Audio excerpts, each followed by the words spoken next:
पशु क्रूरता निवारण वधशाला नियम 2000 का अनुपालन कर रहे हैं। जी मामन जी। स्पीकर साहब, मैं आदरणीय मुख्यमंत्री के भी संज्ञान में लाना चाहता हूं आपके माध्यम से कि मेवात में एक तरह से बूचड़खानों की बाढ़ सी आ गई है। इससे पहले मेवात में 2014 से पहले 1 या 2 चला करते थे और आज ये आलम है कि सरकार ने यहां 30 बूचड़खानों को परमिशन देने जा रही है, जिनमें से 7 को तो दे चुकी है, 1 हथीन में चल रहा है, 1 हथीन में बनके तैयार है और फिरोजपुर झिरका में बनके 2 तैयार है। कुल मिला के स्पीकर सर 9 बूचड़खाने फिरोजपुर झिरका में चलने जा रहे हैं। मैं ये कहता हूं, आपके माध्यम से मंत्री जी से पूछना चाहता हूं कि ऐसा क्या हो गया, ऐसी क्या इंडस्ट्रीज होगी, सारों को मेवात में ही लेके आ रहे हो। मैं ये कहता हूं कि मैं यदि इस हाउस में गलत बात रख रहा हूं तो कोई भी साथी वहां एक बार घर बना के रह ले मेवात में, तो आप लोगों को सर पता चल जाएगी मेवात वासियों का जीना दुर्लभ हुआ पड़ा है।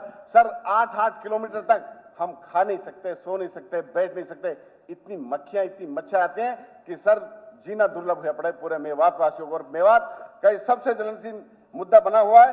तो मैं ये कहना, मेरा क्वेश्चन ये है मंत्री जी से कि आपने 9 को तो परमिशन दे दी, 21 लाइन में और लगे हुए हैं।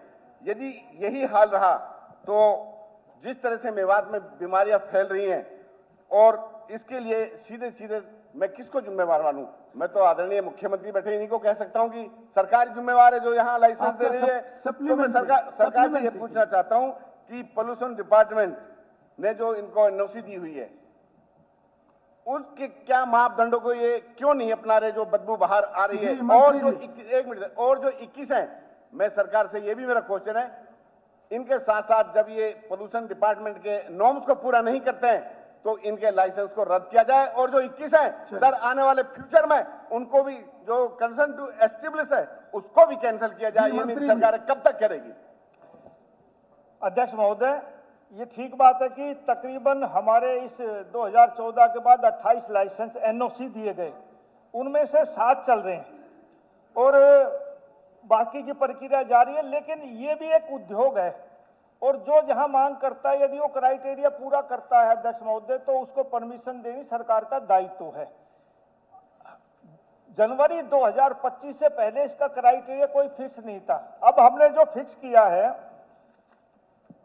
29/1/2025 को, इसमें रेड कैटेगरी जो 500 मीटर दूर होनी चाहिए, गांव से, स्कूल से, मंदिर से, फॉरेस्ट से या कोई नदी जाती हो तो, और ऑरेंज कैटेगरी की 200 मीटर दूर होनी चाहिए, ग्रीन कैटेगरी में 100 मीटर दूर होनी चाहिए। हमने क्राइटेरिया फिक्स किया है।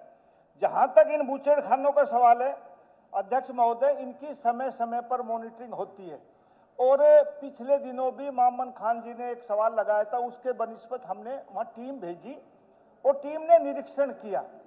बहुत कम कमियां पाई, जिन पे कमियां पाई उन पे हमने बाकायदा फाइन लगाया है। अब इंडस्ट्री को हम रोक तो सकते नहीं, जो परमिशन मांगेगा, अब जिस इलाके में जो परमिशन मांगेगा, ये भी एक इंडस्ट्री है, ऐसे उसको कैसे मना कर सकते? लेकिन अब हमने क्राइटेरिया बना दिया कि गांव से इतनी दूर। ये ठीक है, कहीं गड़बड़ थोड़ी बहुत होती होगी तो उसकी समय अनुसार मॉनिटरिंग होती है, जिनका